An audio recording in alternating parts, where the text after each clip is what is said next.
So, startup principles in many respects are going to be the same today as they were many years ago or even decades ago. And if you get off track from maybe some key things, some key considerations, it's probably a good way to check yourself and try to get your feet back on the ground and get maybe a little bit more thoughtful or clear headed with what's going on.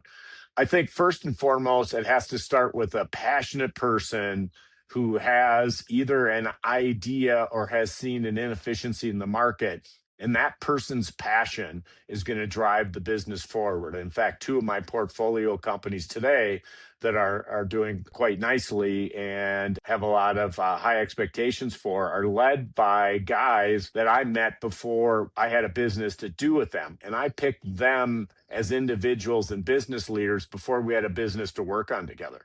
So I think that if you say, all right, yeah, you need a technical founder or somebody who's identified a problem, and we are going to ride that passion and we are going to capitalize on that. And that's going to create the energy and direction for the business.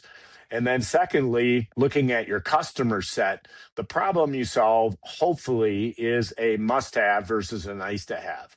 And nice to haves have a hard time getting traction. They have a hard time finding the point in the market where they're going to add the most value. A must have becomes more clear. And that must have also allows you to charge more. So I would lead with a person. I would say, hey, is this a must have business problem? And then I think a lot of people get pricing wrong with a race to the bottom to be the most cheap in the market. And I'd rather go something more along the lines of value. How much value are you adding to your customer? How important is that problem? And if it's a must have, you can charge enough that hopefully you can have a decent profit margin, because a lot of people shoot themselves in the foot, don't price their products or services efficiently,